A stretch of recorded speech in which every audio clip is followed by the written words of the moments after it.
Salut tout le monde, c'est Lilian et on se retrouve aujourd'hui pour un nouveau tuto dans lequel je te présente les résultats de recherche sur ma plateforme Trajecto. Mon objectif, que tu comprennes les informations que je te rends accessibles en premier niveau de lecture. Donc lorsque tu te rends sur Trajecto et que tu souhaites faire une recherche, tu vas rentrer un certain nombre de mots-clés. Et tu vas obtenir, comme on l'a vu dans un précédent tuto, un filtre de toute notre base de données avec un certain nombre de formations identifiées. Alors concrètement, à quoi ça ressemble? Après ta recherche, tu vas tomber sur des cards qui représentent des informations synthétiques sur chacune des formations trouvées avec tes mots-clés. L'objectif, c'est que tu te fasses une première idée, grosso modo, de ce que propose la formation. Pour cela, tu vas retrouver d'abord le type de formation qui ressort avec ta recherche.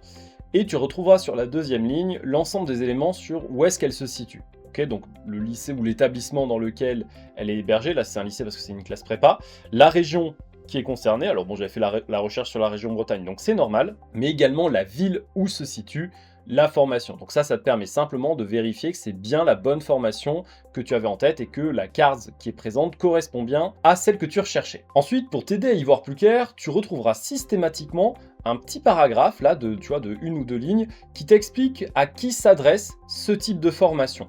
Donc ça te permet d'être sûr que c'est bien fait pour toi, que ça correspond bien à ton projet et à défaut si tu ne sais pas vraiment, ça te permet d'avoir une idée de vers quoi ça mène et donc est-ce que ça pourrait t'intéresser ou pas. Donc il faut savoir que ces informations-là, c'est nous qui les avons créées sur la base de toutes les formations que nous avons dans notre base de données pour être le plus impactant possible et te donner en deux lignes les informations essentielles. Tu verras ensuite, de toute façon ça se lit verticalement, que tu obtiendras pour chacune des formations qui ressortent de ta recherche 3 données les plus importantes à connaître dans un premier temps. Tu vas retrouver le nombre de candidats pour une place, c'est-à-dire à peu près la tension en fait pour rentrer dans la formation.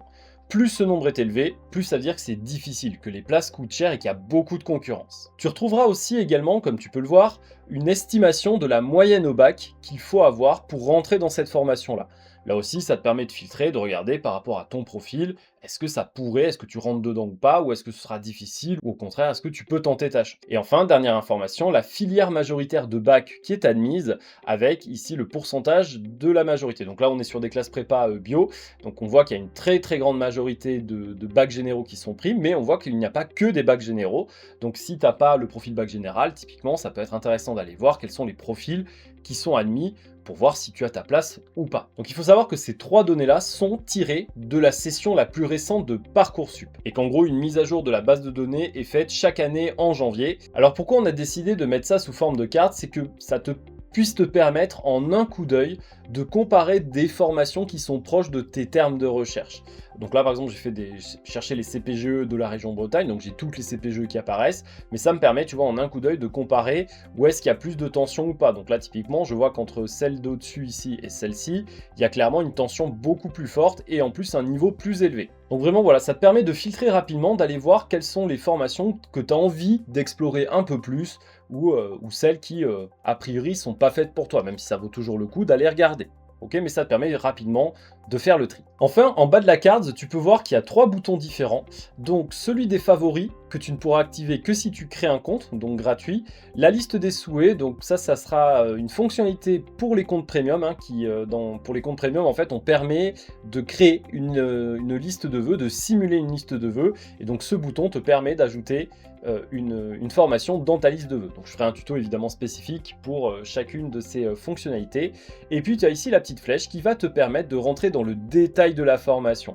Ok, donc de se dire, ok, si cette formation m'intéresse, je peux en savoir plus. Et donc je te présenterai dans un prochain tuto le contenu de cette fiche détaillée pour que tu puisses voir quelles sont les informations accessibles qu'on te met à disposition.